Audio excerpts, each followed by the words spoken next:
Matapos ang pagdating ni Sakamoto in the last minute mga kaibigan na kung saan ay naabutan pa niya si Shin at ang pag-reveal sa past ni Shin at Sakamoto ay ngayon na i-review na natin ang chapter 199 and 200 ng Sakamoto Days ay sa wakas masasaksihan na natin ang pag-aarap ni Shin at Sakamoto laban kay Ando na ama ni Shin kasamang isa pang assassin na right hand man nito. So isa na namang bakbakan at matinding chapter ng ating matutunghayan mga kaibigan. Kaya naman this is Mr. Meken at huwag na natin patagalin pa. Let's go!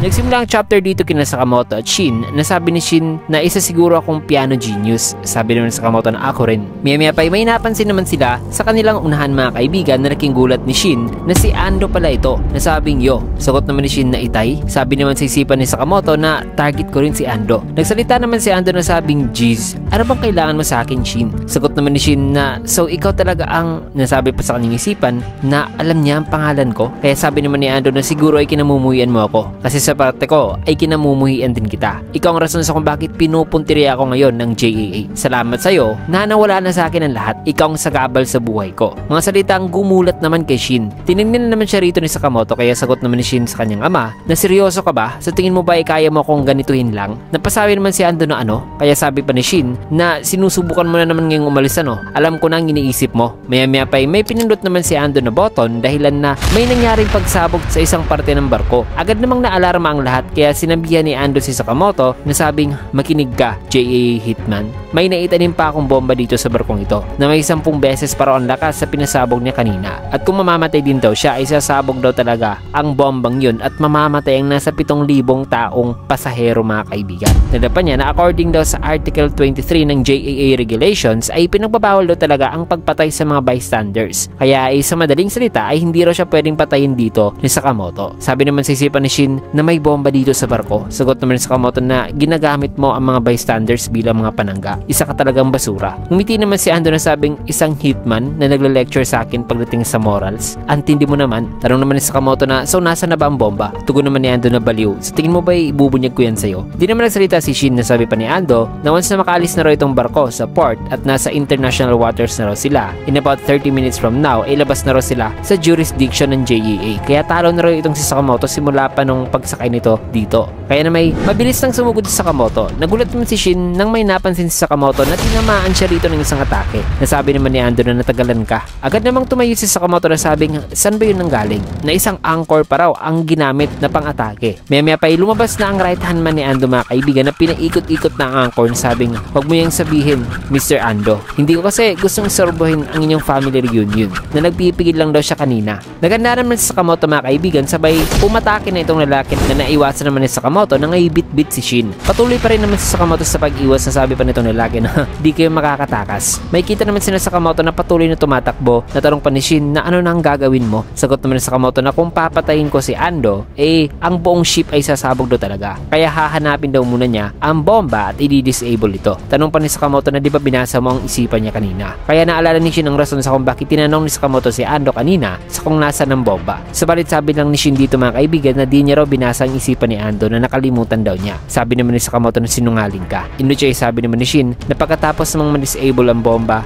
papatayin mo ang ama ko diba? Sagot naman ni Sakamoto na oo. Kaya sumigaw naman si Shin na umalis ka na. Bakit patutulungan kita? Bagamat isang basura ang ama ko pero siya ang ama ko na matagal ko nang hinahanap. Sino ka ba sa tingin mo? Ano ba ang alam mo? Na habang nagsasalita si Shin pinatabi naman siya ni Sakamoto dahil na tinamaan muli sa Sakamoto ng atake mula sa kasama ni Ando. Nasabi pa ni Shin na niligtas niya ako. Nilapitan naman si Shin itong kasama ni Ando at inamoy ito na sabing mukhang kaamoy mo nga ng konti si Ando. Ikaw walang hiya ka. Sa tingin mo ba na ikaw na ang pinakamaangas dito dahil sa mas malapit ka kay Ando? Nagulat naman si Shin at nandidire sa lalaki. Sinakal naman ng lalaki si Shin na sabing ikaw inistorbo mo lang talaga ang special naming cruise kasama si Ando. Mamatay ka. Nang nawawala na sana ng hininga si Shin ay bigla namang may isinuot na salbabida dito sa leeg ng lalaki. Nagawa pala ni Sakamoto na ngay hinila ang lalaki mula sa pader dahilan ng pagtalsik nito. Agad namang nilapitan ni Sakamoto na lalaki at sinabihan si Shin dito sa kanyang isipan na tumakbo na. Humingi rin siya ng paumanhin mga kaibigan kasi wala raw siyang magulang kaya di niya raw alam ang nararamdaman ni Shin. Kaya ngayon ay habang papanatiliin daw niyang abala ang kalaban ay dapat daw na sumakay na si Shin sa isang lifeboat. May kita naman itong lalaki na tumayo na sabay sabing hoy, hindi ka isang ordinaryong mahinang hitman. Saan ka pa galing? Sagot naman ni Sakamoto na mula raw siya sa order. Kaya sabi naman ng lalaki na sabi raw kasi ng mga nakakatanda sa kanya na kung susuway daw sila sa JAA ay dapat daw sila mag-ingat sa order. order. Hindi raw niya in-expect na ang order ay isang batang kagaya raw ni Sakamoto. Sabay dito niya inatake si Sakamoto na naiwasan naman ito. Tinignan naman ni Sakamoto ang lalaki, subalit nagawa pa rin ng lalaking manakit si Sakamoto at hinampas ito sa may pool at tinali siya rito mga kaibigan sa ilalim na kung saan ay ang kadena ay natouch sa isang ladder. Dahilan na nastuck si Sakamoto kasi mahirap rong sirain ang kadena na gawa raw sa isang special na alloy. Agad namang sinuntok ng lalaki si Sakamoto sa sikmura na sabing kompleto na raw ang pagdakip na ang average daw na pag-hold ng hininga ng isang tao underwater mga kaibigan ay nasa 1 minute pababa. Kaya titignan daw niya kung mauuna bang mamamatay si Sakamoto mula sa kanyang mga suntok o mas mauuna raw itong mawawalan ng hininga o malulunod. Natapos niyan ay dito naman kay Shin na nagbalik mga kaibigan sa kung nasan ngayon si Ando ay sabi pa niya na itay. Sagot naman ni Ando na ikaw na naman. Sabi naman ni Shin na may C4 daw na bomba sa engine sa baba nila. Nagtaka naman si Ando sa kung paano raw ito nalaman ni Shin. Nasabi pa ni Shin na kung sasabihin daw niya ang impormasyon na yan sa assassin kanina o hitman ay i-disarm raw talaga o i-disable ni Sakamoto mga kaibigan ng agaran ang bomba na kung saan ay wala na raw makakapagprotekta pa kay Ando. Sagot naman ni Ando na sa tingin mo ba ay matatakot mo ko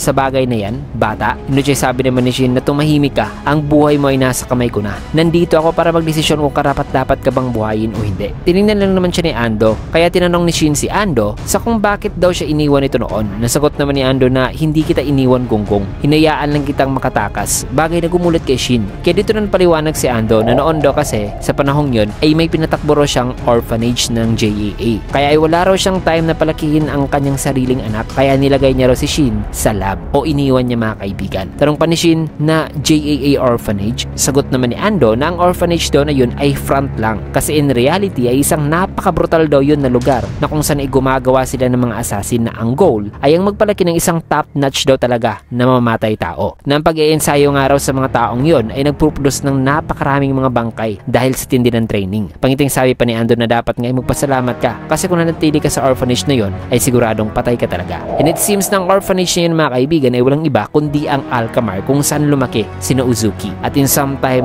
na nagtatrabaho pa lamang si Ando noon sa orphanage na yon ay maaaring nandoon din si Shin mga kaibigan, kaya pala ay na-mention noon ni Haruma na parang nakita niya na raw si Shin noon, kaya nga itinanong niya noon si Shin kung saan ba raw ito lumaki nung musmus pa lamang ito. At base yan sa chapter 155 mga kaibigan. Anyways, matapos ang paliwanag ni Ando ay dito naman napasabi si Shin sa kanyang isipan na sabing hindi ko na iintindihan ng lahat. So hindi niya pala ako inabandonano. Alam ko na nga ba eh. Mahal talaga ako ng ama ko. Kaya sabi naman ni Shin kay Ando na so ibig sabihin ay iniligtas mo ako, diba? Sagot naman ni Ando habang ikinasa na ang kanyang baril na sabing mahirap dong sabihin. Sabay tinutok niya ang baril mga kaibigan kay Shin mismo na wikang hinabol ako ng JAA magmula nung pinatakas kita. At ngayon ay nagkanda leche-leche ng buhay ko. Na sa totoo lang ay nagsisisi talaga ako. Punong-puno na ako. Pero ngayon ay pwede ko nang tapusin ang pagsisisi na yan. Mga salitang gumulat naman kay Shin. Balik dito kina Sakamoto na ngayon nainis naman ang lalaki na sabing kainis. Kanina ko pa binubugbog ang lalaking to. At mga 3 minuto na raw itong nasa ilalim ng tubig na tama raw pala talaga ang sabi nila patungkol sa order. Nagulat naman ang lalaki na nagpalabas ng baril sa Sakamoto. Nasabi pa ng lalaki na managinip ka na lang. Ang tubig ay may 800 times doon na resistance kumpara sa hangin.